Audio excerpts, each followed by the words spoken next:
नमस्कार। और आज की इस विशेष चर्चा में आपका स्वागत है। नमस्कार। हमारे पास ना भारतीय संविधान पर कुछ बहुत ही दिलचस्प नोट्स हैं और इनका मकसद है कि जो मुश्किल लगने वाली बातें हैं हाँ। उन्हें एकदम आसान बनाया जाए। हाँ। तो हमारा मिशन भी यही है कि इन नोट्स के जरिए संविधान की आत्मा को समझें। बिल्कुल। कि ये सिर्फ एक नियमों की किताब क्यों नहीं है, बल्कि हमारे देश की कहानी है, उसके वादे हैं। तो चलिए एक एक करके इसके पन्ने पलटते हैं। बिल्कुल। अक्सर लोग संविधान को एक बहुत जटिल कानूनी दस्तावेज मानकर छोड़ देते हैं। सही बात है। लेकिन असल में ये हर नागरिक के जीवन का ब्लूप्रिंट है। ये समझना कि हमारा देश किन उसूलों पर चलता है और एक नागरिक के तौर पर हमारी ताकत क्या है, ये बेहद जरूरी है। और ये नोट्स मुझे लगता है इस सफर को काफी आसान बना देंगे। हाँ, वाकई। तो शुरू करते हैं सबसे बड़े सवाल से। हाँ। जो इन नोट्स में भी सबसे पहले उठाया गया है। भारत में सर्वोच्च कौन है? क्या वो प्रधानमंत्री हैं, संसद या अदालतें? ये एक बहुत ही अच्छा सवाल है। नोट्स कहते हैं नहीं, सबसे ऊपर है संविधान। ये विचार ही अपने आप में कितना शक्तिशाली है ना, कि एक किताब देश के हर व्यक्ति, हर संस्था से ऊपर है। और यही इसकी सबसे बड़ी खूबी है। संविधान सरकार को देश चलाने की शक्ति तो देता है, लेकिन साथ ही एक लक्ष्मण रेखा भी खींचता है कि कोई भी सरकार तानाशाह न बन जाए। अच्छा। इसे ऐसे समझिए, सरकार का बनाया हर कानून, पुलिस की हर कार्रवाई पहले संविधान की कसौटी पर परखी जाती है कि क्या ये संविधान के दायरे में है। बिल्कुल। अगर नहीं तो वो अवैध है। अच्छा। तो ये सिर्फ एक किताब नहीं है, ये शक्ति को काबू में रखने वाला एक कवच है। और इन नोट्स में संविधान के पहचान पत्र का भी जिक्र है, जिसे प्रस्तावना कहते हैं। जी। इसमें कुछ बड़े शब्द हैं, संप्रभु, पंथनिरपेक्ष, लोकतंत्र, समाजवादी। ये सिर्फ शब्द नहीं है ना? ये हमारे देश के आदर्श हैं। बिल्कुल। और इन्हें रटना नहीं है, इनके पीछे की जो भावना है उसे पकड़ना है। प्रस्तावना की शुरुआत होती है हम भारत के लोग से। ये लाइन ही सब कुछ कह देती है। मतलब शक्ति का स्रोत जनता है जी। कि इस संविधान को शक्ति किसी राजा या बाहरी ताकत से नहीं, बल्कि भारत की जनता से मिली है। और संप्रभु का मतलब है कि भारत अपने फैसले खुद लेगा, कोई दूसरा देश हम पर हुक्म नहीं चला सकता। लोकतंत्र का मतलब है कि सरकार वोटों से चुनी जाएगी, बंदूक की नोक पे नहीं। बिल्कुल। और समाजवादी का लक्ष्य है कि सरकार अमीर और गरीब के बीच की खाई को कम करने की कोशिश करेगी। यहाँ एक शब्द है पंथनिरपेक्ष, यानी सेक्युलर। इसका मतलब तो सब समझते हैं कि सरकार का अपना कोई धर्म नहीं होगा। हाँ। लेकिन हमारे नोट्स ये भी कहते हैं कि हर नागरिक को अपना धर्म मानने की पूरी आजादी है। क्या इन दोनों बातों में कभी टकराव नहीं होता? ये बहुत ही अहम सवाल है और भारतीय पंथ निरपेक्षता की यही खासियत है। यहाँ इसका मतलब धर्म से दूरी बनाना नहीं है। अच्छा। इसका मतलब है सरकार सभी धर्मों से एक समान दूरी रखेगी और सभी को बराबर सम्मान देगी। ये एक बहुत नाजुक संतुलन है। तो मतलब सरकार तब तक दखल नहीं देगी जब तक किसी की धार्मिक आजादी से दूसरे के अधिकारों का हनन न हो। समझ गया। तो हमने देखा कि संविधान की नींव किन वादों पर रखी गई है। अब देखते हैं कि ये नींव एक आम नागरिक को रोजमर्रा की जिंदगी में क्या ताकत देती है। और यहीं से हमारे मौलिक अधिकारों का अध्याय शुरू होता है। हाँ, नोट्स में सबसे पहले अनुच्छेद 19 यानी बोलने की आजादी का जिक्र है। हाँ, और ये सिर्फ बोलने तक सीमित नहीं है। इसमें प्रेस की आजादी, सोशल मीडिया पर अपनी राय रखना, बिना हथियारों के इकट्ठा होना, जी, एसोसिएशन या यूनियन बनाना और देश में कहीं भी आने जाने या बसने की आजादी सब शामिल है। ये लोकतंत्र की रीढ़ है। लेकिन यहाँ नोट्स में एक चेतावनी भी दी गई है जो बहुत जरूरी है। ये आजादी असीमित नहीं है। बिल्कुल। आजादी के साथ जिम्मेदारी भी आती है। आप इस अधिकार का इस्तेमाल देश की सुरक्षा को खतरे में डालने या समाज में नफरत फैलाने के लिए नहीं कर सकते। तो फिर ये सीमा कौन तय करेगा कि कब मेरी बात नफरत फैला रही है और कब सिर्फ एक आलोचना है? यही वो जगह है जहां अदालतों की भूमिका बहुत महत्वपूर्ण हो जाती है। वो तय करती हैं कि सरकार द्वारा लगाया गया प्रतिबंध जायज है या नहीं। ये संतुलन वाकई बहुत जरूरी है। अब आते हैं अनुच्छेद 21 पर, जिसे इन नोट्स में सबसे शक्तिशाली अधिकार कहा गया है। ऐसा क्यों? क्योंकि ये जीवन और व्यक्तिगत स्वतंत्रता का अधिकार है और सुप्रीम कोर्ट ने इसकी व्याख्या को इतना विस्तार दिया है कि ये बाकी कई अधिकारों का स्रोत बन गया है। मतलब पहले इसका अर्थ सिर्फ जिंदा रहने तक सीमित था, लेकिन धीरे धीरे अदालती फैसलों से इसमें गरिमा से जीने का अधिकार, निजता का अधिकार, राइट टू प्राइवेसी, हाँ, स्वच्छ पर्यावरण का अधिकार और आजीविका का अधिकार भी शामिल हो गया।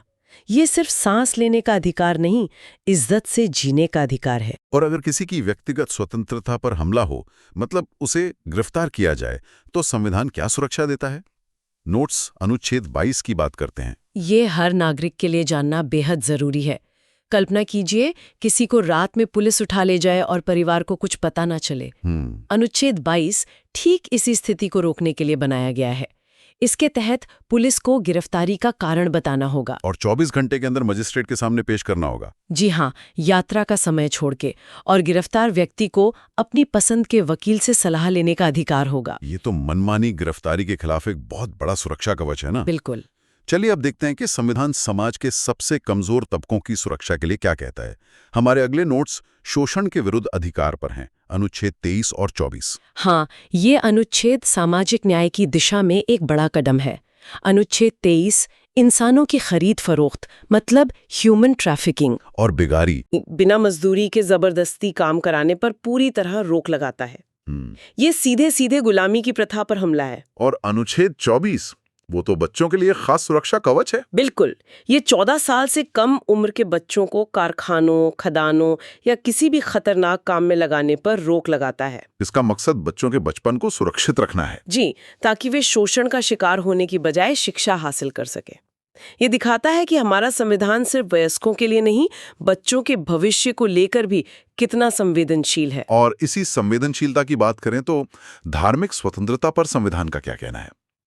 नोट्स में अनुच्छेद 25 से 28 तक का जिक्र है। अनुच्छेद 25 से 28 भारत के हर व्यक्ति को, चाहे वो नागरिक हो या ना हो, अपने धर्म को मानने, उसके अनुसार आचरण करने और उसका प्रचार करने की पूरी आजादी देते हैं। हाँ, जैसे नोट्स में उदाहरण है सिखों का कृपाण धारण करना, ये इसी अधिकार के तहत संरक्षित है। तो ये अधिकार कितना निरपेक्ष है, मतलब इसकी सीमाएं क्या हैं? इसकी 3 मुख्य सीमाएं हैं: सार्वजनिक व्यवस्था, नैतिकता और स्वास्थ्य। अच्छा, यानी आप अपनी धार्मिक स्वतंत्रता का इस्तेमाल इस तरह नहीं कर सकते कि समाज में दंगे भड़क जाएं, किसी अनैतिक काम को बढ़ावा मिले या लोगों के स्वास्थ्य को खतरा हो।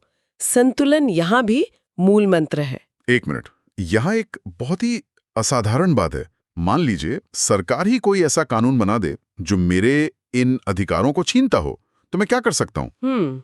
इन नोट्स के मुताबिक इसका जवाब अनुच्छेद 32 में है, जिसे संविधान की आत्मा कहा गया है। हाँ, और डॉक्टर अंबेडकर ने इसे आत्मा यूं ही नहीं कहा था। ये अनुच्छेद खुद एक मौलिक अधिकार है जो बाकी मौलिक अधिकारों को बचाता है। ये तो बहुत दिलचस्प है। इसका मतलब है कि अगर आपके किसी भी मौलिक अधिकार का हनन होता है तो आप निचली अदालतों में जाने के बजाय सीधे देश की सबसे बड़ी अदालत सुप्रीम कोर्ट का दरवाजा खटखटा सकते हैं। ये एक नागरिक को दी गई असाधारण शक्ति है। मतलब संविधान बनाने वालों ने सिर्फ अधिकार नहीं दिए, बल्कि उन्हें बचाने का एक अचूक रास्ता भी उसी किताब में लिख दिया। बिल्कुल। तो सुप्रीम कोर्ट इन अधिकारों को बचाता कैसे है? क्या प्रक्रिया है? कोर्ट इन्हें 5 तरह के विशेष आदेशों, जिन्हें रिट कहते हैं, के जरिए बचाता है। इनमें सबसे मशहूर है बंदी प्रत्यक्षीकरण, यानी हेबियस कॉर्पस, जिसका मतलब है शरीर को प्रस्तुत करो। जी, अगर किसी को गैर कानूनी तरीके से हिरासत में रखा गया है तो कोर्ट ये रिट जारी करके पुलिस को आदेश देता है कि उस व्यक्ति को तुरंत हमारे सामने पेश करो। ये तो राज्य की मनमानी शक्ति पर सीधा अंकुश लगाती है। हाँ, ये सिर्फ एक कानूनी प्रक्रिया नहीं, बल्कि नागरिक की स्वतंत्रता और राज्य की जवाबदेही के बीच का सबसे बड़ा कवच है। तो ये तो हुए नागरिकों के अधिकार, जिनकी गारंटी अदालत देती है। लेकिन क्या संविधान सरकार को भी कोई दिशा निर्देश देता है? बिल्कुल।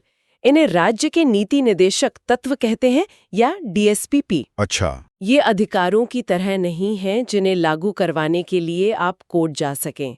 ये सरकार के लिए एक नैतिक कंपास या टू डू लिस्ट की तरह है कि कानून बनाते समय इन लक्ष्यों को ध्यान में रखें। हाँ, जैसे ग्राम पंचायतों को मजबूत करना, गरीबों को मुफ्त कानूनी सहायता देना या काम करने की बेहतर स्थितियां सुनिश्चित करना। इन नोट्स में UCC का भी जिक्र है, जो अक्सर चर्चा में रहता है। हाँ, अनुच्छेद 44 कहता है कि राज्य भारत के सभी नागरिकों के लिए एक समान नागरिक संहिता यानी यूनिफॉर्म सिविल कोड लाने का प्रयास करेगा। इसका लक्ष्य क्या है? इसका लक्ष्य है कि शादी, तलाक, विरासत जैसे व्यक्तिगत मामलों में सभी धर्मों के लिए एक जैसे कानून हों। ये एक लक्ष्य है जिसे हासिल करने की जिम्मेदारी सरकार पर है। तो एक तरफ नागरिकों के अधिकार हैं, दूसरी तरफ सरकार के लिए निर्देश। लेकिन क्या नागरिकों की भी कोई जिम्मेदारी है? हाँ, और ये एक बहुत जरूरी सवाल है। मूल संविधान में सिर्फ अधिकारों का जिक्र था, कर्तव्यों का नहीं। नहीं। लेकिन बाद में आपातकाल के दौरान सरदार स्वर्ण सिंह समिति की सिफारिश पर मौलिक कर्तव्य मतलब अनुच्छेद 51A जोड़े गए। इसके पीछे सोच क्या थी? सोच ये थी कि नागरिक अधिकारों का आनंद तो लें, लेकिन देश के प्रति अपनी जिम्मेदारियों को भी समझें। और ये कर्तव्य किस तरह के हैं? कुछ उदाहरण? जैसे संविधान, राष्ट्रध्वज और राष्ट्रगान का आदर करना, देश की संप्रभुता और एकता की रक्षा करना, सार्वजनिक संपत्ति को नुकसान न पहुंचाना। बिल्कुल, और वैज्ञानिक दृष्टिकोण अपनाना। ये नैतिक जिम्मेदारियां हैं जो एक अच्छे नागरिक से अपेक्षित हैं। तो ये अधिकार और कर्तव्य नागरिक और सरकार के बीच एक रिश्ता बनाते हैं। लेकिन इस पूरी व्यवस्था के शीर्ष पर कौन है? हमारे नोट्स राष्ट्रपति की शक्तियों पर कुछ कहते हैं। राष्ट्रपति देश के संवैधानिक प्रमुख होते हैं और तीनों सेनाओं के सुप्रीम कमांडर भी। लेकिन उनकी एक बहुत ही विशेष शक्ति है, क्षमादान शक्ति, अनुच्छेद 72 के तहत, जिसमें वो सजा माफ कर सकते हैं। हाँ, वे किसी भी दोषी की सजा को कम, स्थगित या पूरी तरह माफ कर सकते हैं, यहाँ तक कि मौत की सजा को भी। नोट्स में राज्यपाल की शक्ति से इसकी तुलना की गई है। इसमें क्या खास अंतर है? ये अंतर बहुत महत्वपूर्ण है। राज्य के राज्यपाल भी सजा माफ कर सकते हैं, लेकिन वे मौत की सजा को माफ नहीं कर सकते। अच्छा। ये शक्ति सिर्फ और सिर्फ भारत के राष्ट्रपति के पास है। ये जीवन और मृत्यु से जुड़ा एक अंतिम अधिकार है। और अगर देश पर कोई बहुत बड़ा संकट आ जाए तो संविधान का कंटिंजेंसी प्लान क्या है? मैं आपातकाल के प्रावधानों की बात कर रहा हूँ। हाँ, संविधान में ऐसी असाधारण परिस्थितियों के लिए भी व्यवस्था है। नोट्स के अनुसार 3 तरह के आपातकाल का जिक्र है। कौन कौन से? पहला, राष्ट्रीय आपातकाल, अनुच्छेद 352, जो युद्ध या बाहरी आक्रमण की स्थिति में लगाया जा सकता है। दूसरा, राष्ट्रपति शासन, अनुच्छेद 356, जब किसी राज्य की सरकार संवैधानिक रूप से काम करने में विफल हो जाए। और तीसरा है वित्तीय आपातकाल। जी, अनुच्छेद 360, अगर देश की आर्थिक स्थिरता को गंभीर खतरा हो। तो इस पूरी चर्चा का सार क्या है? हमने संविधान के वादों से लेकर नागरिकों के अधिकारों, सरकार के लक्ष्यों और संकट के समय के प्रावधानों तक की यात्रा की। चलिए, सबसे जरूरी बातों को एक बार फिर से जोड़कर देखते हैं। जरूर। इन नोट से 4 मुख्य बातें जो किसी भी नागरिक को पता होनी चाहिए, वो है: पहला, हमारे मौलिक अधिकारों का रक्षक कौन है? सुप्रीम कोर्ट अनुच्छेद 32 के तहत। ठीक है। दूसरा, क्या कोई मौलिक अधिकार हटाया भी गया है? हाँ, संपत्ति का अधिकार, जिसे 44वें संशोधन के बाद एक कानूनी अधिकार बना दिया गया। इसे क्यों हटाया गया था? क्योंकि सरकार को जमींदारी उन्मूलन जैसे सामाजिक आर्थिक सुधारों में कानूनी अड़चनें आ रही थीं। अच्छा, तीसरा पॉइंट? तीसरा, गिरफ्तारी के खिलाफ 24 घंटे वाला सुरक्षा कवच किस अनुच्छेद में है? अनुच्छेद 22। और चौथा और सबसे जरूरी, संविधान की आत्मा किसे कहा गया है? अनुच्छेद 32 को, क्योंकि यही वो चाबी है जो अधिकारों के ताले को खोलती है। बहुत खूब। ये दिखाता है कि संविधान सिर्फ एक सूखी कानूनी किताब नहीं, बल्कि हमारे देश और हमारे जीवन को चलाने वाले नियमों का एक जीवंत ढांचा है। 420 जैसा एक शब्द, एक नंबर, ये हमारी आम बोलचाल का हिस्सा कैसे बन गया, है ना? मतलब कोई धोखेबाज हो तो हम कहते हैं बड़ा 420 है। पर क्या होगा अगर हम कहें कि अब 420 वो नहीं रहा जो पहले था? बिल्कुल, कानूनी तौर पर वो नंबर तो अब एक तरह से इतिहास बन चुका है। और यही आज हमारी बातचीत का बड़ा मुद्दा है। भारत के पुराने आपराधिक कानून यानी 1860 के इंडियन पीनल कोड से, आईपीसी जिसे कहते थे, हाँ, आईपीसी से 2023 की भारतीय न्याय संहिता यानी बीएनएस तक का सफर। आज हम सिर्फ धाराओं के नंबर नहीं बदल रहे, बल्कि ये समझने की कोशिश कर रहे हैं कि न्याय को लेकर हमारी सोच कैसे बदल रही है। सही बात है। और हमारे पास जो जानकारी है वो पुलिस और कानून के छात्रों के लिए तैयार किए गए नोट से आई है। तो हम कोशिश करेंगे कि उनकी गहराई में जाकर इसे हर किसी के लिए आसान बना दें। और ये बदलाव क्यों हुआ, इसकी नींव समझना भी जरूरी है। आईपीसी एक वो औपनिवेशिक कानून था जिसे ब्रिटिश सरकार ने अपनी जरूरतों के हिसाब से बनाया था। बीएनएस 2023 का मकसद एक ऐसा कानून बनाना है जो आज के भारतीय समाज और उसके मूल्यों को दर्शाए। लेकिन एक बात साफ कर दें, अपराध तो वही है, मतलब हत्या, चोरी। हाँ, बिल्कुल। अपराध की मूल परिभाषा नहीं बदली है। हत्या आज भी हत्या है और चोरी आज भी चोरी है। बदला है तो बस उनका पता, मतलब उनकी धारा का नंबर और कुछ परिभाषाओं को और साफ किया गया है। ठीक है। तो आज की बातचीत में हम समझने में आसानी के लिए नए यानी बीएनएस और पुराने यानी आईपीसी दोनों धाराओं का जिक्र करते रहेंगे। तो चलिए सबसे बुनियादी सवाल से ही शुरू करते हैं। कानून की नज़र में अपराध होता क्या है?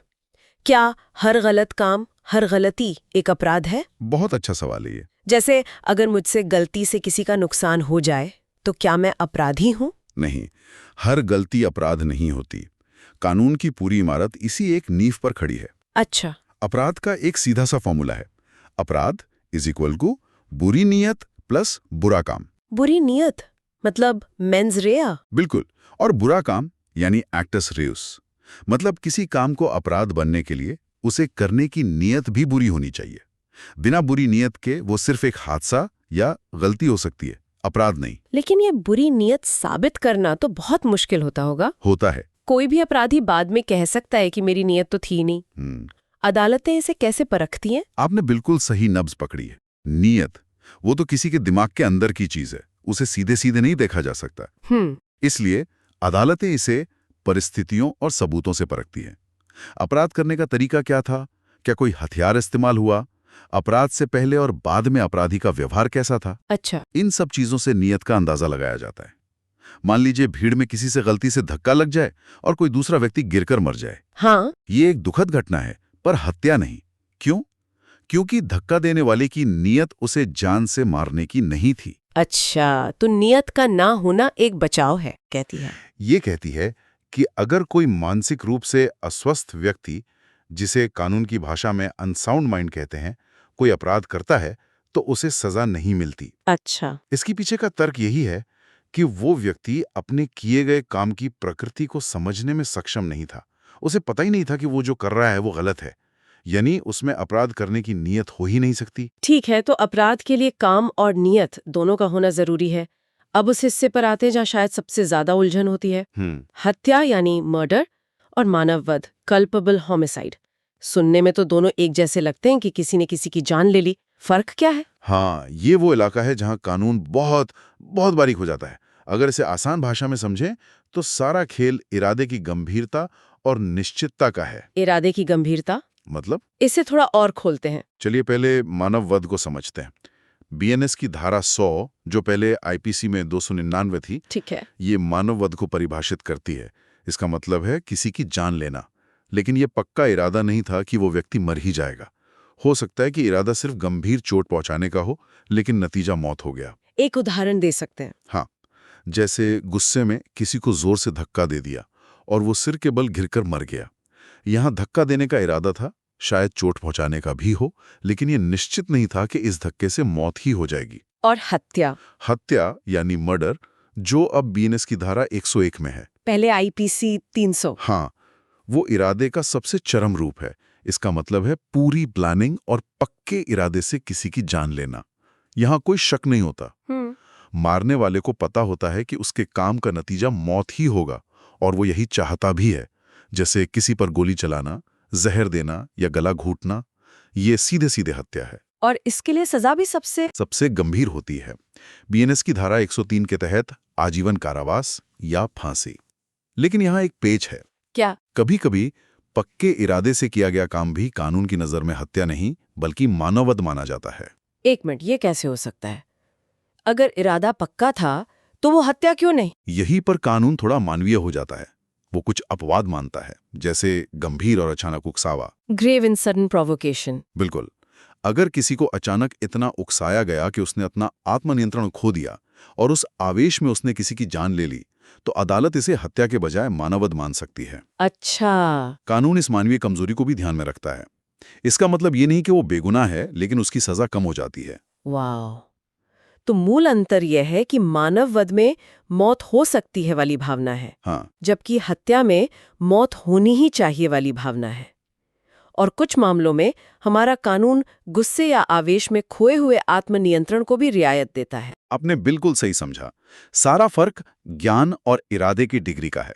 नियत का ये खेल तो समझ आ गया जब बात किसी की जान लेने की हो, लेकिन क्या यही नियत संपत्ति से जुड़े अपराधों में भी इतनी ही अहमियत रखती है? रखती है। जैसे चोरी और लूट में क्या यहाँ भी सिर्फ नियत से ही फर्क तय होता है? यहाँ नियत तो है ही, लेकिन साथ में अपराध करने का तरीका भी बहुत महत्वपूर्ण हो जाता है। तरीका? हाँ, आम बोलचाल में हम चोरी, लूट, डकैती सबको एक ही मान लेते हैं, लेकिन कानून में इनके बीच जमीन आसमान का फर्क है। चलिए इसे कहानी की तरह समझते हैं। हाँ, ये अच्छा रहेगा। सबसे पहले है चोरी, मतलब थेफ्ट। बीएनएस की धारा 303। इसका मतलब बहुत सीधा है, किसी के कब्जे से उसकी मर्जी के बिना चुपके से कोई चीज बेईमानी से हटा लेना। इसमें हिंसा नहीं है? नहीं, हिंसा या धमकी का कोई तत्व नहीं है। मान लीजिए एक आदमी ने भीड़ में चुपके से किसी का पर्स निकाल लिया, ये चोरी है। ठीक है, ये तो साफ है। अब कहानी में थोड़ा ड्रामा लाते हैं। वो ही आदमी पर्स चुपके से निकालने के बजाय सामने आता है, चाकू दिखाता है और कहता है पर्स निकालो। तो अब ये चोरी नहीं रही? बिल्कुल नहीं, ये लूट बन गई, मतलब रॉबरी, जो बीएनएस की धारा 309 में है। जैसे ही अपराध में हिंसा या उसका डर शामिल हो जाता है, चोरी लूट में बदल जाती है। और डकैती? वो तो फिल्मों में घोड़ों पर बैठकर आते थे। हाँ, अब घोड़ों पे नहीं आते, पर अपराध का सिद्धांत वही है। अब हमारी कहानी में 4 और लोग शामिल हो जाते हैं। अच्छा। अगर वही एक आदमी अपने 4 दोस्तों के साथ, यानी कुल 5 लोग मिलकर चाकू दिखाकर पर्स छीनते हैं, तो ये लूट अब डकैती, मतलब डकैती बन जाती है। बीएनएस की धारा 310 में। हाँ। एक मिनट, ये 5 का आंकड़ा ही क्यों? 4 लोगों तक वो सिर्फ लूट ही रहेगा। इसके पीछे कोई खास तर्क है? बहुत अच्छा सवाल है। इसके पीछे एक सामाजिक तर्क है। कानून मानता है कि जब 5 या उससे ज्यादा लोग एक साथ मिलकर कोई हिंसक अपराध करते हैं, तो वह सिर्फ एक व्यक्ति के खिलाफ अपराध नहीं होता, बल्कि पूरे समाज में डर और असुरक्षा का माहौल पैदा करता है। ये समाज के लिए एक बड़ा खतरा है, इसलिए इसे एक अलग और ज्यादा गंभीर अपराध माना गया है। और सजा भी ज्यादा होती होगी। बिल्कुल। और ये सिर्फ अकादमिक फर्क नहीं है। पुलिस जब एफआईआर दर्ज करती है, तो वो चोरी, लूट या डकैती में से कौन सी धारा लगाती है, इससे केस की गंभीरता, जमानत की शर्तें और सजा सब कुछ बदल जाता है। कमाल है। तो एक आदमी की हरकत चोरी है, अगर वो डराए तो लूट है, और 5 लोग मिलकर डराएं तो डकैती है। ये तो हमेशा याद रहेगा। बिल्कुल। लेकिन उस मशहूर 420 का क्या हुआ? हाँ। वो इस कहानी में कहाँ फिट होता है? 420 वो शायद आईपीसी का सबसे प्रसिद्ध सेक्शन था। आईपीसी की धारा 420 धोखाधड़ी के लिए थी। चीटिंग। हाँ, ये न चोरी है न लूट। इसमें आप किसी से जबरदस्ती कुछ नहीं लेते, बल्कि झूठ बोलकर या धोखा देकर उसे इस बात के लिए राजी कर लेते हैं कि वो अपनी चीज आपको खुद दे दे। अच्छा। नए कानून बीएनएस में अपराध वही है, बस उसका नंबर बदल गया है। अब धोखाधड़ी बीएनएस की धारा 318 बन गई है। मतलब काम वही है, बस पता बदल गया। तो अब 318 कहना पड़ेगा। बिल्कुल। हालांकि 420 कहने में जो बात थी वो शायद ही आए। ये तो है। चलिए अब उस अधिकार पर आते हैं जो शायद हर नागरिक के लिए जानना सबसे जरूरी है। आत्मरक्षा। हाँ, सेल्फ डिफेंस का अधिकार। कानून हमें अपनी और अपनी संपत्ति की रक्षा का अधिकार देता है, लेकिन सबसे बड़ा सवाल ये है कि हम अपनी रक्षा में किस हद तक जा सकते हैं। ये कानून का सबसे महत्वपूर्ण और उतना ही संवेदनशील हिस्सा है, और इसका जवाब है हाँ। कुछ खास और गंभीर परिस्थितियों में अपनी रक्षा में किसी की जान लेना भी अपराध नहीं माना जाता। अच्छा। बीएनएस में धारा 34 से 44 तक इसके बारे में विस्तार से बताया गया है। कानून स्पष्ट रूप से बताता है कि यह अधिकार कब मिलता है, जैसे कि जब आपको यकीनी तौर पर लगे कि हमलावर आपकी जान ले लेगा, जब बलात्कार या एसिड हमले जैसी कोशिश हो, या अपहरण को रोकने के लिए। लेकिन ये ढाल है तलवार नहीं वाली बात सुनने में अच्छी लगती है, पर असल जिंदगी में जब जान खतरे में हो तो 1 सेकंड में ये फैसला कैसे लिया जा सकता है? सही बात है। क्या कानून इस बात को मानता है कि उस घबराहट में इंसान हमेशा सही फैसला नहीं ले सकता? आपने बिल्कुल सही सवाल पूछा है। कानून आपसे सुपर ह्यूमन होने की उम्मीद नहीं करता। अदालतें ये नहीं देखती कि क्या आप बेहतर कर सकते थे। अच्छा। बल्कि ये देखती हैं कि क्या उस वक्त, उन परिस्थितियों में एक आम इंसान को भी अपनी जान का वैसा ही खतरा महसूस होता। इसे रीजनेबल एप्रीहेंशन ऑफ डेंजर कहते हैं। मतलब खतरे का डर वास्तविक होना चाहिए। वास्तविक और तर्कसंगत होना चाहिए। इसे किसी उदाहरण से समझा सकते हैं? जरूर। मान लीजिए कोई चोर आपके घर से चोरी करके भाग रहा है। वो अब आपसे दूर जा रहा है और उससे आपको कोई तत्काल खतरा नहीं है। ठीक है। ऐसे में आप उस पर पीछे से गोली नहीं चला सकते। अगर आप ऐसा करते हैं तो ये आत्मरक्षा नहीं बल्कि बदला माना जाएगा। अच्छा। आत्मरक्षा का अधिकार तभी तक है जब तक खतरा आपके सिर पर मंडरा रहा है। खतरा टलते ही ये अधिकार भी खत्म हो जाता है।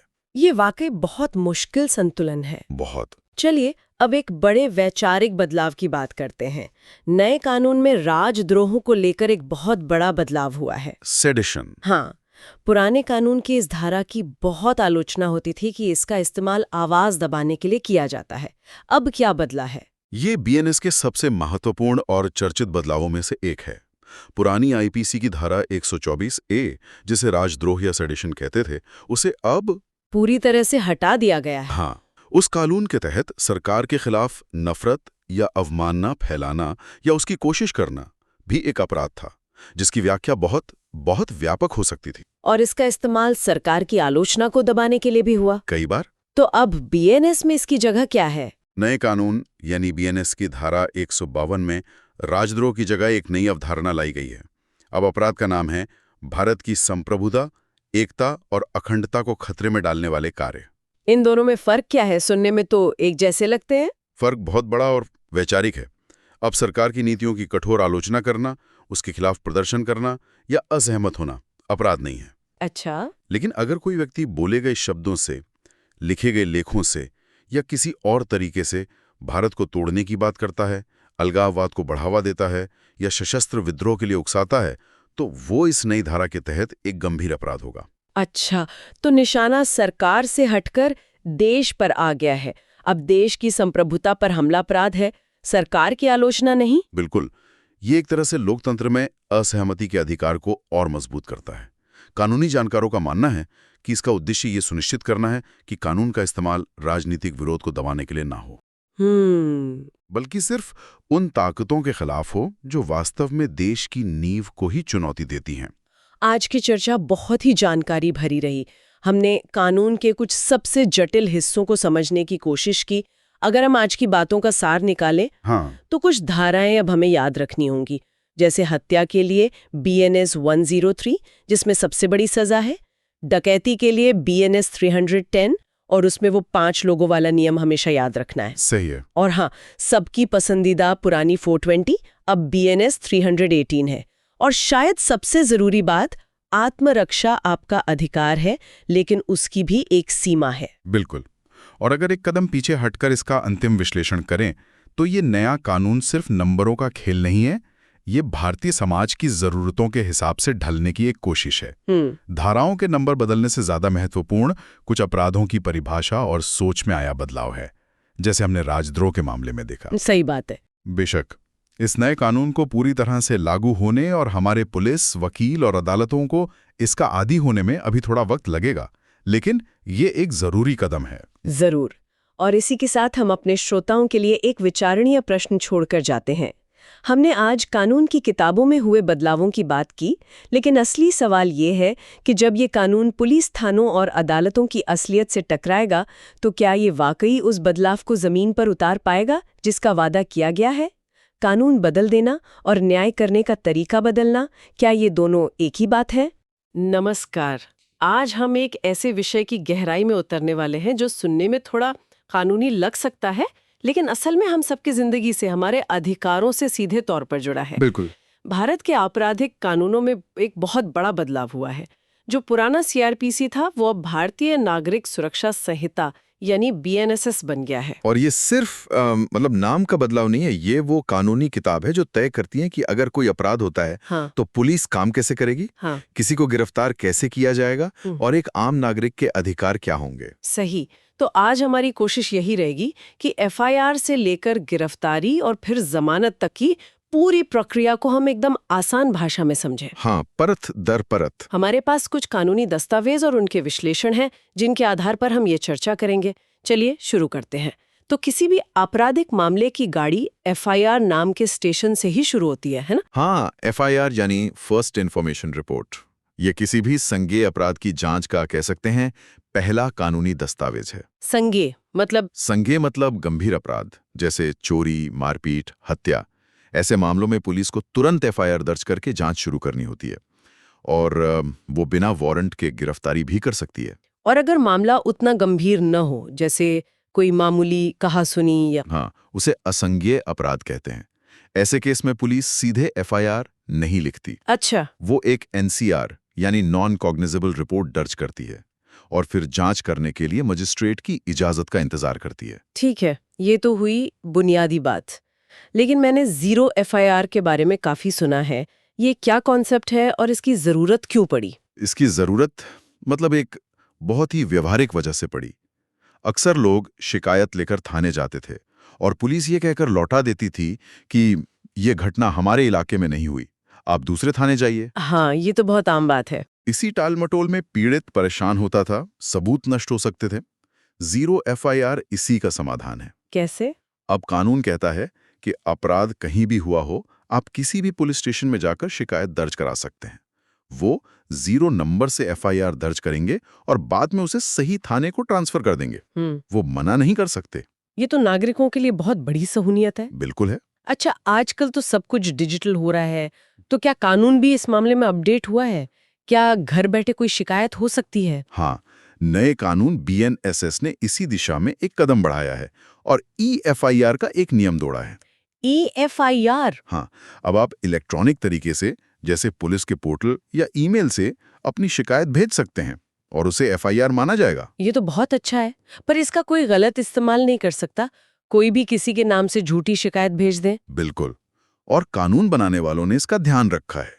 इसीलिए इसमें एक शर्त है। क्या शर्त? FIR दर्ज कराने के 3 दिन के अंदर आपको थाने जाकर उस शिकायत पर दस्तखत करने होंगे। अच्छा, 3 दिन के अंदर? हाँ, ये शर्त इसीलिए है ताकि कोई शरारतन झूठी FIR ना कर दे, तो तकनीक का फायदा भी मिले और उसका दुरुपयोग भी ना हो। लेकिन वो सबसे बड़ी मुश्किल, जब पुलिस FIR लिखने से ही मना कर दे, तब क्या करे आम आदमी? इसका भी रास्ता कानून में है।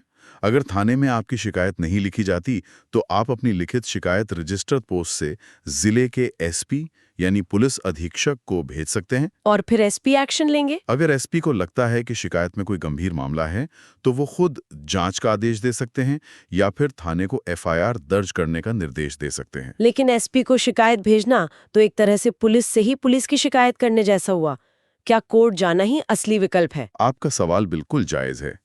कई बार इस प्रक्रिया में देरी होती है, इसीलिए सबसे कारगर रास्ता कोर्ट का ही है। वो कैसे? हाँ, और फिर कोर्ट आदेश दे सकता है। हाँ, अगर कोर्ट को आपकी शिकायत में दम लगता है, तो वो पुलिस को FIR दर्ज करने का आदेश दे सकता है और कोर्ट के आदेश को पुलिस नजरअंदाज नहीं कर सकती। ठीक है, तो मान लीजिए FIR हो गई, अब पुलिस एक्शन में आएगी, तो क्या वो सीधे आकर किसी को भी गाड़ी में बैठाकर ले जा सकती है?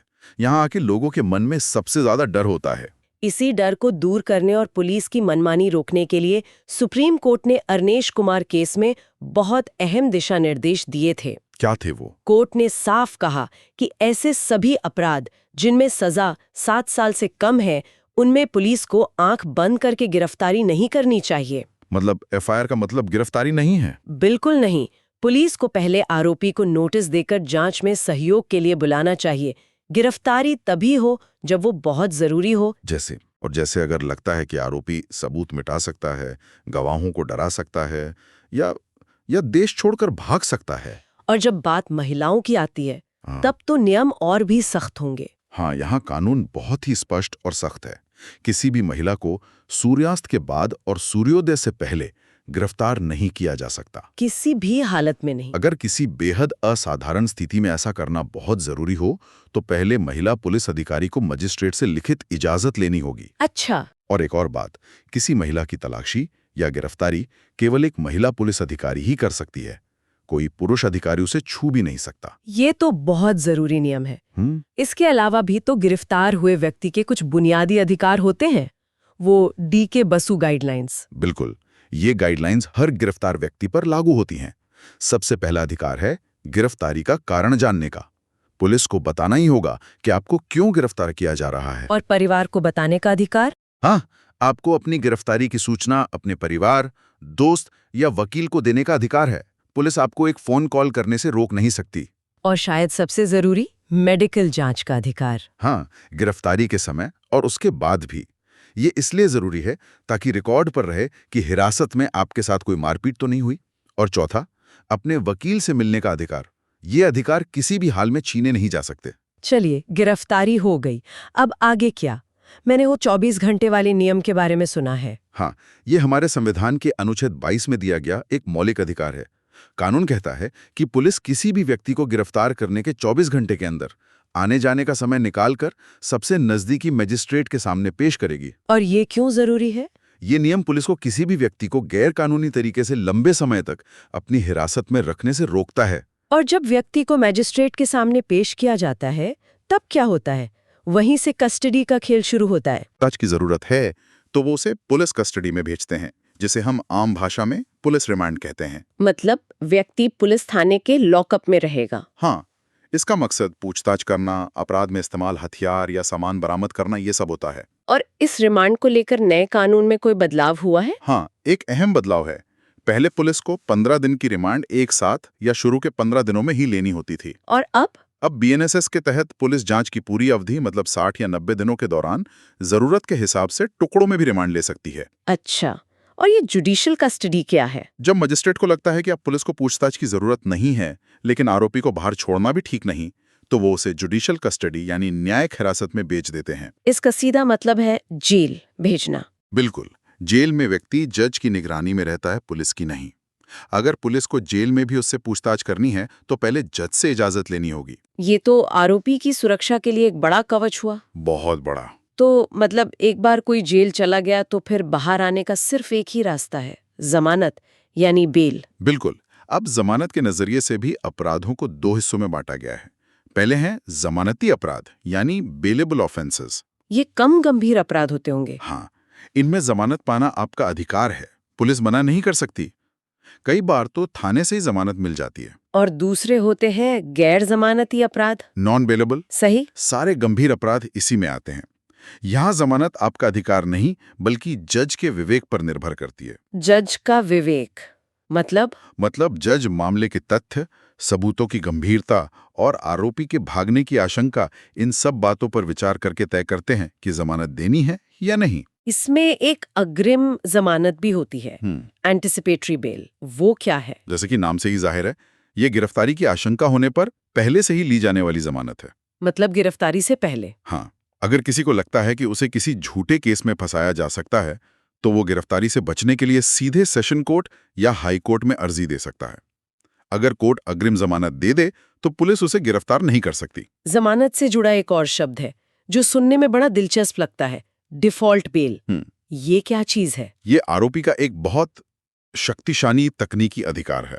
कानून पुलिस को जांच पूरी करके चार्जशीट दाखिल करने के लिए एक समय सीमा देता है। अपराध के हिसाब से 60 या 90 दिन। ठीक है। अगर पुलिस इस तय समय में चार्जशीट दाखिल करने में डिफॉल्ट कर जाती है, मतलब नाकाम रहती है, तो आरोपी को जमानत मिलनी ही चाहिए। मिलनी ही चाहिए। ये उसका हक बन जाता है, चाहे अपराध कितना भी संगीन क्यों ना हो। ये तो सुनने में बहुत अच्छा लगता है, लेकिन क्या इसका मतलब ये नहीं कि एक खतरनाक अपराधी सिर्फ एक तकनीकी चूक की वजह से बाहर आ सकता है? आपका सवाल बहुत वाजिब है और ये बहस होती है, लेकिन इसके पीछे का सिद्धांत ये है कि किसी को भी अनिश्चित काल के लिए जेल में नहीं रख सकते जबकि जांच ही पूरी ना हुई हो। ये नियम पुलिस पर समय पर जांच पूरी करने का एक तरह से दबाव बनाता है। आप इसे ऐसे समझ सकती हैं कि पुलिस के पास एक टाइमर है। अगर टाइमर खत्म होने से पहले वो अपनी चाल नहीं चलते तो खिलाड़ी को एक फ्री लाइफ मिल जाती है। अच्छा, तो जब पुलिस की जांच पूरी हो जाती है तो वो कोर्ट में जो फाइनल रिपोर्ट देती है उसे ही चार्जशीट कहते हैं? एकदम सही। चार्जशीट में अपराध का पूरा ब्यौरा, गवाहों की लिस्ट और जांच में मिले सारे सबूतों का जिक्र होता है। चार्जशीट दाखिल होने के बाद ही कोर्ट में ट्रायल यानी मुकदमा शुरू होता है। इस पूरी प्रक्रिया में एक तस्वीर जो हमेशा दिमाग में आती है वो है हथकड़ी की। क्या पुलिस किसी को भी हथकड़ी लगा सकती है? ये बहुत संवेदनशील मुद्दा रहा है। दशकों पहले सुप्रीम कोर्ट ने प्रेम शंकर शुक्ला केस में कहा था कि हर किसी को रूटीन तरीके से हथकड़ी लगाना गैर कानूनी और अपमानजनक है। तो कब लगाई जा सकती थी? सिर्फ तभी जब पक्का सबूत हो कि आरोपी बहुत खूंखार है या उसके भागने का गंभीर खतरा है, और उसके लिए भी मजिस्ट्रेट से इजाजत लेनी होती थी। लेकिन मैंने सुना है कि नए कानून बीएनएसएस में इस नियम को कुछ बदला गया है। हाँ, ये एक बहुत महत्वपूर्ण बदलाव है। बीएनएसएस की धारा 43 अब पुलिस को कुछ खास तरह के गंभीर अपराधियों को हथकड़ी लगाने की इजाजत देती है। जैसे कि? इसमें आदतन अपराधी, संगठित गिरोह के सदस्य, आतंकवादी, ड्रग तस्कर, बलात्कारी, हत्यारे या जो पहले पुलिस हिरासत से भाग चुके हैं वो शामिल हैं। लेकिन क्या इससे पुलिस को बहुत ज्यादा ताकत नहीं मिल जाएगी? क्या ये उस मानवाधिकार की भावना के खिलाफ नहीं जाता जिसकी बात सुप्रीम कोर्ट ने की थी? आपने बिल्कुल सही नब्ज पकड़ी है। एक बड़ी बहस का विषय है। एक तरफ दलील है कि ये खूंखार अपराधियों को भागने से रोकने और समाज की सुरक्षा के लिए जरूरी है, और दूसरी तरफ ये चिंता भी है कि इसका गलत इस्तेमाल हो सकता है और ये दोषी साबित होने तक निर्दोष के सिद्धांत के खिलाफ जा सकता है। कानून ने ये तो कहा है कि आर्थिक अपराधों में इसका इस्तेमाल नहीं होगा, लेकिन जमीन पर इसका अमल कैसे होता है ये देखना होगा। तो आज की इस पूरी बातचीत से कुछ चीजें साफ हैं। एक, गंभीर अपराध की सूचना पर एफआईआर जरूरी है और 0 एफआईआर की वजह से आप कहीं भी शिकायत कर सकते हैं। बिल्कुल। 2, गिरफ्तारी के 24 घंटे में मजिस्ट्रेट के सामने पेशी एक बुनियादी अधिकार है, कोई रियायत नहीं। 3, पुलिस कस्टडी पूछताछ के लिए होती है और जुडिशियल कस्टडी सुरक्षा के लिए। और 4, न्याय का एक सुनहरा सिद्धांत कि जमानत नियम है और जेल एक अपवाद। सही कहा, मतलब किसी की आजादी को छीनना आखिरी विकल्प होना चाहिए, पहला नहीं। हाँ, हमने इस पूरे कानूनी प्रक्रिया को, जो अक्सर थोड़ी डरावनी लगती है, उसके हर मोड़ पर समझने की कोशिश की। हाँ, हमने उन नियमों और प्रक्रियाओं को समझा जो किताबों में लिखे हैं। बीएनएसएस ने ईएफआईआर जैसी चीजों से प्रक्रिया को आधुनिक बनाया है, तो वहीं हथकड़ी जैसे मामलों में पुलिस की शक्तियों को बढ़ाया भी है। अब असली सवाल ये उठता है कि कागज पर लिखे गए ये अधिकार और प्रक्रियाएं जमीनी हकीकत में कैसे लागू होती हैं। एक नागरिक के तौर पर मिले अधिकार और पुलिस को मिली शक्ति के बीच का संतुलन जमीन पर कैसे सधता है। कानून और उसके अमल के बीच का ये फासला ही असल चुनौती है, जिसके बारे में हम सबको सोचना चाहिए। बॉलीवुड की फिल्मों का एक बहुत ही मशहूर सवाल है, हर कोई पूछता है, सबूत कहाँ है? हाँ, और ये सिर्फ एक फिल्मी डायलॉग नहीं है ना? बिल्कुल नहीं। अदालतें इमोशंस पर या कहानियों पर तो चलती नहीं है, उन्हें सिर्फ एक चीज चाहिए, सबूत। एकदम। तो आज हम इसी दुनिया की गहराई में उतर रहे हैं। मतलब ये समझने की कोशिश करेंगे कि इंडिया के जस्टिस सिस्टम में सबूत का असली मतलब क्या होता है। जी। हमारे पास कुछ बहुत ही दिलचस्प नोट्स हैं जो पुराने कानून यानी 1872 के इंडियन एविडेंस एक्ट और अब जो नया आया है 2023 का भारतीय साक्ष्य अधिनियम, हाँ BSA, तो हम इन दोनों के कुछ जरूरी पहलुओं पर रोशनी डालेंगे। आज का मिशन साफ है, ये पता लगाना कि कोई भी जानकारी, कोई बात, वो कोर्ट की नजर में सबूत बनती कैसे। बिल्कुल। और इस पूरे खेल को समझने के लिए कानून का एक गोल्डन रूल है जो हमेशा याद रखना चाहिए। क्या है वो? वो नियम कहता है 100 गुनाहगार भले ही छूट जाएं, लेकिन एक भी बेगुनाह को सजा नहीं होनी चाहिए। वाह। और इसी एक लाइन की वजह से हमारी अदालतें सबूतों को बहुत ही माइक्रोस्कोप के नीचे रख के देखती हैं, बहुत बारीकी से। तो चलिए इसी आत्मा को समझते हुए शुरू करते हैं। कानून का सबसे बड़ा सिद्धांत है इनोसेंट अंटिल प्रूवन गिल्टी। जी, जब तक आप पर दोष साबित न हो जाए आप निर्दोष हैं। सुनने में तो ये बहुत अच्छा लगता है, लेकिन इससे एक बड़ा सवाल खड़ा होता है। तो फिर ये साबित करने की जिम्मेदारी, ये बोझ आखिर है किसका? ये बहुत जरूरी सवाल है और इसका जवाब ही आप कह सकती हैं कि पूरे सिस्टम की नींव है। अच्छा। साबित करने का सारा बोझ, जिसे कानून की भाषा में बर्डन ऑफ प्रूफ कहते हैं, बर्डन ऑफ प्रूफ, हाँ, वो पूरी तरह से पुलिस और सरकारी वकील यानी प्रोसिक्यूशन पर होता है। मतलब आरोपी को ये साबित नहीं करना कि वो बेगुनाह है? नहीं, बिल्कुल नहीं। उसे टेक्निकली कुछ भी साबित नहीं करना है। एक मिनट, तो मतलब आरोपी और उसका वकील बस चुपचाप खड़े रहते हैं? उनका कोई काम ही नहीं है? नहीं, ऐसा नहीं है। आसान बिल्कुल नहीं है। देखिए, आरोपी का काम कुछ साबित करना नहीं, बल्कि प्रोसिक्यूशन की कहानी में शक पैदा करना है। शक पैदा करना। हाँ, सोचिए, प्रोसिक्यूशन एक मजबूत दीवार बना रहा है, ईंट पर ईंट रखकर। आरोपी के वकील का काम उस दीवार को गिराना नहीं है। तो फिर क्या है? बस उसमें एक ऐसी दरार ढूंढनी है जिससे जज को लगे कि ये दीवार शायद उतनी मजबूत नहीं है जितनी दिख रही है। अगर वो अदालत के मन में एक रीजनेबल डाउट, एक वाजिब शक पैदा कर दे, तो केस वहीं खत्म। और ये रीजनेबल डाउट कितना बड़ा होना चाहिए? मतलब जरा सा शक भी काफी है? ऐसे समझिए कि अगर जज को केस के किसी भी जरूरी पहलू पर 99% यकीन है, लेकिन सिर्फ 1% का शक है, हाँ 1% का भी अगर वाजिब शक है, तो भी आरोपी को बेनिफिट ऑफ डाउट यानी संदेह का लाभ मिलेगा और उसे बरी कर दिया जाएगा। मतलब पुलिस को अपना केस 100% साबित करना होता है, बिना किसी शक के। एग्जैक्टली। इसीलिए कहते हैं कि प्रोसिक्यूशन का काम पहाड़ चढ़ने जैसा है और डिफेंस का काम उस चढ़ाई में कंकड़ डालने जैसा है। बिल्कुल सही। वाह, ये तो पूरा नजरिया ही बदल देता है। अच्छा, अब एक ऐसे नियम पर आते हैं जो शायद सुनने वालों को सबसे ज्यादा हैरान करेगा। कौन सा? फिल्मों में हम देखते हैं कि पुलिस के सामने मुजरम अपना गुनाह कबूल कर लेता है, हाँ मैंने ही खून किया है, और केस सॉल्व। हाँ, ये तो हर दूसरी फिल्म में होता है। लेकिन असल जिंदगी में पुलिस के सामने दिए गए इकबालिया बयान यानी कन्फेशन की अदालत में कोई वैल्यू नहीं है, 0। क्या ये सच है? ये 100% सच है, और शायद भारतीय कानून की सबसे अनोखी बात भी यही है। पर ऐसा क्यों? इसकी सीधी सी वजह है कानून का डर। कानून बनाने वालों को डर था कि पुलिस हिरासत में एक अकेला आदमी डरा हुआ होता है।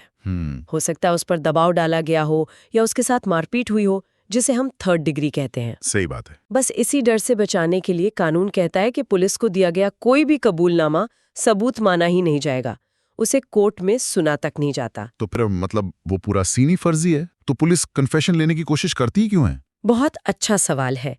देखिए, पुलिस कन्फेशन से अपनी इन्वेस्टिगेशन को दिशा देती है। अच्छा, एक डायरेक्शन के लिए। हाँ, उन्हें केस की कड़ियां जोड़ने में मदद मिलती है, लेकिन वो ये जानते हैं कि इस बयान के दम पर वो केस नहीं जीत सकते। तो उन्हें और सबूत चाहिए ही चाहिए। बिल्कुल।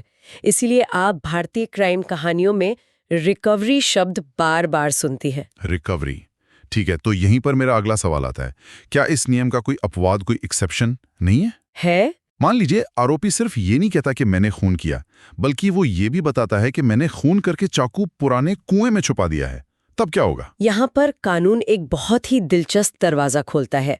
ये पुराने कानून की धारा 27 और नए BSA की धारा 23 में है। अच्छा। अगर आरोपी के बयान के आधार पर पुलिस को कोई चीज बरामद होती है, तो बयान का सिर्फ उतना हिस्सा सबूत बन जाता है जिससे वो बरामदगी हुई। सिर्फ उतना हिस्सा? कैसे? आपके उदाहरण में आरोपी का बयान था, मैंने हत्या की और चाकू पुराने कुएं में छिपा दिया है।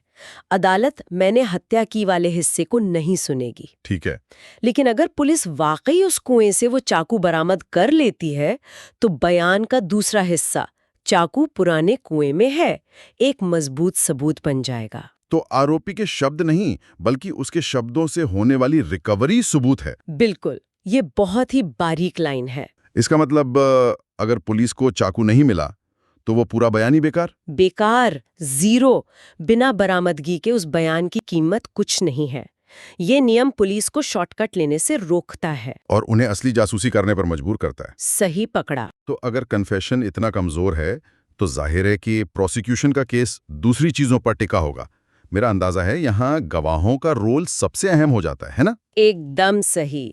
गवाह किसी भी केस की रीढ़ की हड्डी होते हैं, और ये जानना भी बड़ा दिलचस्प है कि कानून की नजर में गवाह कोई भी हो सकता है। कोई भी? मतलब? हाँ, एक 5 साल का बच्चा भी गवाह बन सकता है, अगर जज को ये यकीन हो जाए कि बच्चा सवालों को समझ रहा है और बिना किसी के सिखाए पढ़ाए अपनी समझ से जवाब दे रहा है। मतलब उम्र नहीं, समझ मायने रखती है। बिल्कुल। और फिल्मों में हम अक्सर सुनते हैं कि गवाह हॉस्टाइल हो गया, ये क्या होता है? हॉस्टाइल विटनेस या पक्षद्रोही गवाह वो इंसान है जिसने पुलिस को दिए अपने बयान में तो सब कुछ सच सच बताया, लेकिन जब वो कोर्ट में जज के सामने आता है तो या तो डर की वजह से या पैसे के लालच में अपनी बात से पलट जाता है। अच्छा, मुकर जाता है। हाँ, वो कहता है मैंने कुछ नहीं देखा या मुझे कुछ याद नहीं। तो फिर तो केस ही खत्म हो गया अगर आपका मुख्य गवाही पलट जाए। जरूरी नहीं।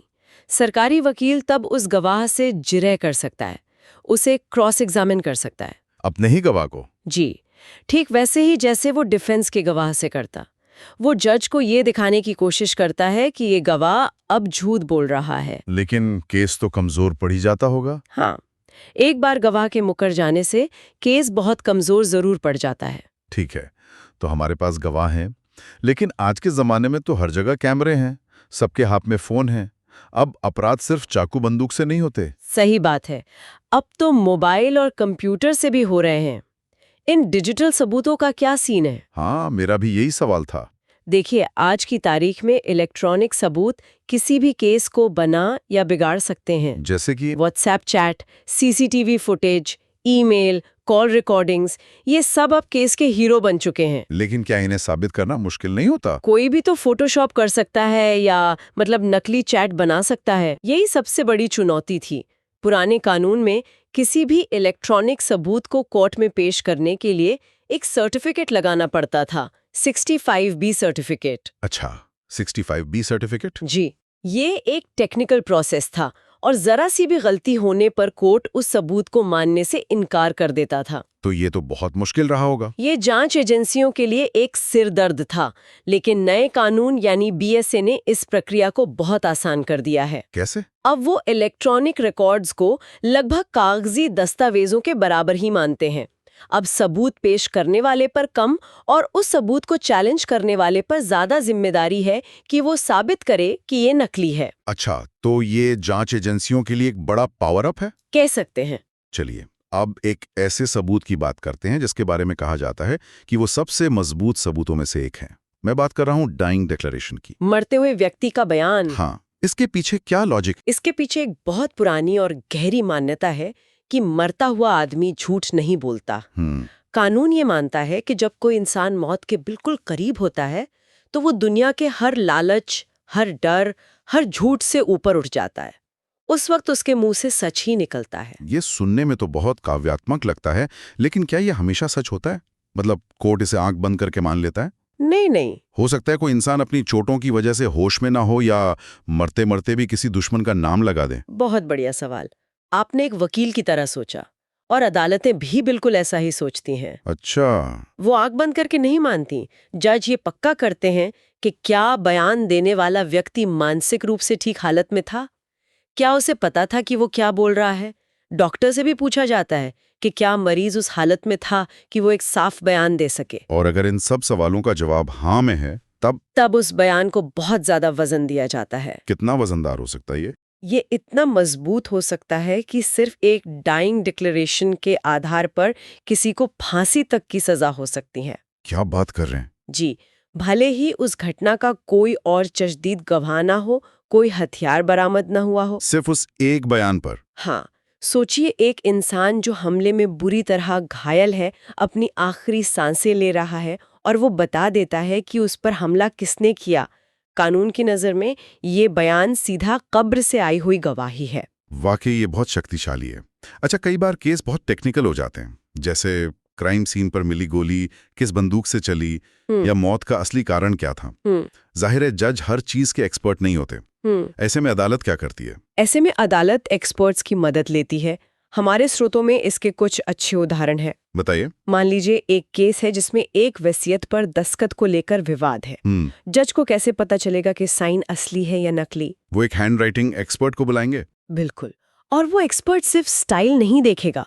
मुझे एक केस याद है जहां एक्सपर्ट ने स्याही की जांच की और साबित कर दिया कि जिस इंक से साइन हुए थे वो उस व्यक्ति की मौत के 5 साल बाद बनी थी। अरे वाह, केस वही खत्म। इसी तरह एक बैलिस्टिक एक्सपर्ट बता सकता है कि गोली किस खास बंदूक से चली।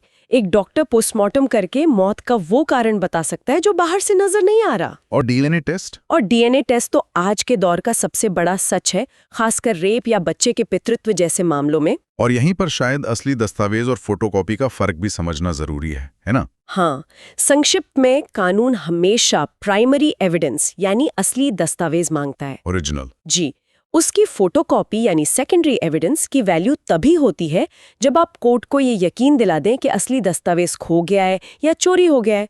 बिना ठोस वजह के फोटोकॉपी की कोई अहमियत नहीं। चलिए, तो आज के इस पूरी बातचीत को समेटते हैं। हमने सबूतों की दुनिया के कई अहम पहलुओं को समझा। जी, सबसे पहले ये कि शक का फायदा हमेशा आरोपी को मिलता है। फिर हमने जाना कि पुलिस के सामने दिया गया कबूलनामा बिना किसी बरामदगी के कोर्ट में रद्दी के बराबर है। हाँ, हमने ये भी देखा कि आज के डिजिटल युग में सीसीटीवी और मोबाइल रिकॉर्डिंग जैसे इलेक्ट्रॉनिक सबूत कितने बड़े हथियार बन गए हैं। बिल्कुल। और आखिर में हमने डाइंग डिक्लेरेशन की जबरदस्त ताकत को समझा, जो कब्र से आई एक आवाज की तरह है। बिल्कुल। और इस चर्चा के अंत में मैं सुनने वालों के लिए एक सवाल छोड़ना चाहूंगी। जरूर। जैसा कि हमने बात की, नया कानून बीएस से इलेक्ट्रॉनिक सबूतों को बहुत आसानी से स्वीकार कर रहा है। तो सोचने वाली बात यह है कि ये बदलाव अपराधियों और जांच एजेंसियों दोनों के लिए इस खेल को कैसे बदल देता है। बहुत दिलचस्प सवाल है। और भविष्य में जब डीप फेक जैसी तकनीक और भी आम हो जाएगी, जब किसी का भी वीडियो या ऑडियो बनाना बच्चों का खेल होगा, तब असली चुनौती सबूत ढूंढने की होगी या फिर ये साबित करने की कि हमें जो डिजिटल सबूत मिला है वो खुद असली है या नकली। नमस्कार, आज हम कुछ ऐसे कानूनों की दुनिया में उतर रहे हैं जो हर रोज हमारी जिंदगी को छूते हैं। चाहे हम ट्रैफिक में फंसे हों, इंटरनेट इस्तेमाल कर रहे हों या बस समाज में रह रहे हों। ये वो नियम हैं जिनके बारे में जानना सिर्फ वकीलों या पुलिस के लिए ही नहीं, बल्कि हम सबके लिए जरूरी है। बिल्कुल। और अक्सर क्या होता है कि पूरी जानकारी न होने की वजह से ही हम मुश्किल में पड़ जाते हैं। सही बात है। ये कानून हमें सुरक्षित रखने के लिए हैं, लेकिन इन्हें समझे बिना हम अपने अधिकारों और जिम्मेदारियों दोनों से अनजान रहते हैं। तो आज हम जिन स्रोतों पर बात कर रहे हैं वे रोजमर्रा के कुछ खास कानूनों पर ही केंद्रित हैं। सड़क सुरक्षा से लेकर बच्चों और महिलाओं की सुरक्षा तक। हाँ। हमारा मकसद इन जटिल कानूनों की सबसे अहम बातों को आसान भाषा में समझना है। बिल्कुल, लक्ष्य यही है, ये कानून क्यों बनाए गए और समाज पर इनका क्या असर होता है, इसे समझना ज्यादा जरूरी है। तो चलिए इसे खोलकर देखते हैं। शुरुआत करते हैं उस जगह से जहां हम में से ज्यादातर लोग हर रोज इन कानूनों का सामना करते हैं, सड़क पर। Motor vehicle act. हाँ, ये एक ऐसा कानून है जो हर उस इंसान को सीधे तौर पर प्रभावित करता है जो गाड़ी चलाता है या सड़क पर चलता है। ठीक है, तो सबसे पहले एकदम बुनियादी बातें। गाड़ी चलाते समय कौन से दस्तावेज पास होने ही चाहिए? स्रोत बताते हैं लाइसेंस, आरसी, इंश्योरेंस और प्रदूषण प्रमाण पत्र। ये 4 तो मतलब बिल्कुल जरूरी है। और उनका न होना ही अपने आप में एक अपराध है। जी, लेकिन ये एक्ट सिर्फ कागजों तक सीमित नहीं है, इसमें सुरक्षा के कड़े नियम हैं। जैसे कि धारा 185 शराब पीकर गाड़ी चलाना। ये कितना गंभीर है? यह एक बहुत ही गंभीर अपराध है। इसमें ब्रीथ एनालाइजर टेस्ट होता है और अगर दोषी पाए गए तो जेल और भारी जुर्माना दोनों हो सकते हैं। और वो आम गलतियां जैसे बिना हेलमेट, जो कि धारा 194D है, या बिना सीट बेल्ट, धारा 194B, हाँ, इन पर भी जुर्माना है क्योंकि ये सीधे तौर पर चालक और सवारी की सुरक्षा से जुड़े हैं। यहाँ एक बहुत ही दिलचस्प और सच कहूं तो चौंकाने वाला प्रावधान है। नाबालिग द्वारा ड्राइविंग, धारा 199A। अगर कोई 18 साल से कम उम्र का बच्चा गाड़ी चलाता पकड़ा गया तो सजा माता पिता को होगी। जी, और सजा बहुत सख्त है। कितनी सख्त? 25,000 रुपए का जुर्माना, 3 साल तक की जेल और उस गाड़ी का रजिस्ट्रेशन भी रद्द कर दिया जाएगा। अरे बाप रे! ये कानून सीधे तौर पर माता पिता को जिम्मेदार ठहराता है। चलिए अब एक सकारात्मक पहलू पर बात करते हैं। गुड समैरिटन यानी नेक आदमी का कानून, ये क्या है? ये कानून सड़क हादसे में घायल व्यक्ति की मदद करने वालों को सुरक्षा देता है। मतलब अगर कोई किसी घायल को अस्पताल पहुंचाता है तो पुलिस उसे गवाह बनने के लिए मजबूर नहीं कर सकती। अच्छा। और ना ही डॉक्टर इलाज के लिए पहले पैसे मांग सकते हैं। इसका उद्देश्य लोगों को बिना डरे मदद करने के लिए प्रोत्साहित करना है। अब एक बेहद संवेदनशील विषय पर आते हैं, बच्चों की सुरक्षा और पॉक्सो एक्ट 2012। स्रोत इसे एक बहुत ही कठोर कानून बताते हैं। इसकी वजह यह है कि ये 18 साल से कम उम्र के हर बच्चे को, चाहे वो लड़का हो या लड़की, यौन अपराधों से बचाता है। इसकी सबसे खास बात यह है कि इसमें जमानत मिलना लगभग नामुमकिन होता है। इसमें पीड़ित बच्चे की पहचान छिपाने पर भी जोर दिया गया है ना, धारा 23? जी बिल्कुल। यहाँ तक कि पुलिस भी बच्चे से वर्दी में नहीं बल्कि सादे कपड़ों में बात करती है। ये बच्चे को डर और मानसिक तनाव से बचाने के लिए है। उसका नाम, फोटो या स्कूल का पता मीडिया में उजागर करना भी एक अपराध है। और सजा की बात करें तो इसमें उम्र कैद से लेकर फांसी तक का प्रावधान है। इसी तरह महिला सुरक्षा से जुड़े कानून भी बहुत महत्वपूर्ण है, जैसे कि घरेलू हिंसा अधिनियम 2005। ये सिर्फ मारपीट के बारे में नहीं है, सही कहा ना मैंने? बिल्कुल नहीं। अगर किसी महिला को ताने मारे जाते हैं, उसे भावनात्मक रूप से प्रताड़ित किया जाता है या मान लीजिए खाना नहीं दिया जाता, तो वो भी घरेलू हिंसा है। वो सब भी घरेलू हिंसा के दायरे में आता है। कानून महिला को तुरंत उसी घर में रहने का अधिकार और सुरक्षा प्रदान करता है। और दहेज प्रतिषेध अधिनियम 1961 के बारे में क्या खास है? ये तो बहुत पुराना कानून है ना? दहेज लेना और देना दोनों अपराध हैं, लेकिन इसका सबसे कठोर प्रावधान दहेज मृत्यु यानी डाउरी डेथ से जुड़ा है। ये क्या होता है? अगर शादी के 7 साल के अंदर किसी महिला की संदिग्ध हालात में मौत हो जाती है तो कानून ये मानकर चलता है कि इसके लिए पति और ससुराल वाले जिम्मेदार हैं। मानकर चलता है? हाँ, और केस सीधे उन पर बनता है। उन्हें साबित करना पड़ता है कि वो बेगुनाह है। अब बात करते हैं SC/ST एक्ट 1989 की। यह कानून दलित और आदिवासी समाज को भेदभाव से बचाने के लिए बनाया गया है। इसे इतना सख्त क्यों माना जाता है? क्योंकि इसमें कुछ बहुत कठोर प्रावधान हैं, जैसे आरोपी को अग्रिम जमानत मतलब एंटिसिपेटरी बेल नहीं मिलती। अच्छा। FIR तुरंत दर्ज करनी पड़ती है और जांच DSP रैंक का अधिकारी ही कर सकता है, कोई छोटा अधिकारी नहीं। और ये किन अपराधों पर लागू होता है? ये जाति सूचक गाली देने, जमीन हड़पने या सामाजिक बहिष्कार जैसे अपराधों पर लागू होता है। चलिए, अब कुछ ऐसे कानूनों पर आते हैं जो हमारी आज की आदतों और तकनीक से जुड़े हैं।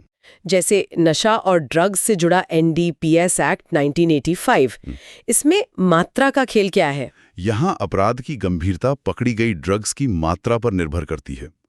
कम मात्रा यानी स्मॉल क्वांटिटी में पकड़े जाने पर सजा कम होती है। और जमानत भी मिल सकती है? हाँ, जमानत जल्दी मिल सकती है, लेकिन व्यावसायिक मात्रा यानी कमर्शियल क्वांटिटी के साथ पकड़े जाने पर 10 से 20 साल तक की सख्त सजा होती है। और जमानत मिलना बेहद मुश्किल होता है। हमारे स्रोत में एक लाइन है, आजकल चोर घर में नहीं मोबाइल में घुसते हैं। ये साइबर कानून IT एक्ट 2000 की बात करता है। और ये आज की सच्चाई है। ये कानून ऑनलाइन ठगी, किसी का पासवर्ड चुराने, जो कि धारा 66C और 66D है। हाँ, और इंटरनेट पर किसी को धमकाने या बदनाम करने, मतलब साइबर बुलिंग जी, जैसे अपराधों को कवर करता है। और इसके अलावा इलेक्ट्रॉनिक रूप से अश्लील सामग्री भेजना या प्रकाशित करना भी धारा 67 के तहत एक अपराध है। आर्म्स एक्ट के बारे में एक दिलचस्प बात पता चली। ये सिर्फ बंदूक या कट्टे जैसे अवैध हथियारों के बारे में नहीं है। सही कहा। कई राज्यों में एक निश्चित आकार से बड़ा चाकू या तलवार रखना भी आर्म्स एक्ट या पुलिस एक्ट के तहत प्रतिबंधित है। एक निश्चित आकार जैसे 9 इंच से बड़ा ब्लेड। अच्छा। और अंत में जुआ अधिनियम। इसमें कौशल के खेल और किस्मत के खेल के बीच एक दिलचस्प अंतर है। जी, सार्वजनिक स्थान पर पैसे लगाकर जुआ खेलना अपराध है, लेकिन कोर्ट ने माना है कि रम्मी जैसे खेल जिनमें कौशल की जरूरत होती है वो जुए के दायरे में नहीं आते। Game of skill. हाँ, गेम ऑफ स्किल। जबकि 3 पत्ती जैसे खेल जो पूरी तरह किस्मत पर आधारित हैं, उन्हें जुआ माना जाता है। Game of chance. बिल्कुल। तो इन सब का क्या मतलब है? ट्रैफिक नियमों से लेकर साइबर अपराध तक ये कानून हमारे जीवन के हर पहलू से जुड़े हैं। बिल्कुल। ये स्रोत असल में एक बड़ी श्रृंखला का हिस्सा हैं, जिसमें संविधान, अपराध संहिता मतलब BNS या IPC, पुलिस प्रक्रिया BNSS CRPC और सबूत कानून BSA शामिल हैं। रोजमर्रा के ये कानून उस पूरी तस्वीर का एक अहम हिस्सा हैं। स्रोतों के अंत में एक बहुत शक्तिशाली गुरु मंत्र दिया गया है, वर्दी की ताकत डंडे में नहीं, कानून के ज्ञान में होती है। सही बात है। एक पढ़ा लिखा जवान 100 लाठीधारी जवानों से बेहतर स्थिति संभाल सकता है। ये बात सिर्फ वर्दी वालों के लिए नहीं, बल्कि हर नागरिक के लिए सच है। कानून का ज्ञान ही असली ताकत है, जो किसी को भी अपने अधिकारों की रक्षा करने और स्थितियों को बेहतर ढंग से संभालने में मदद करता है।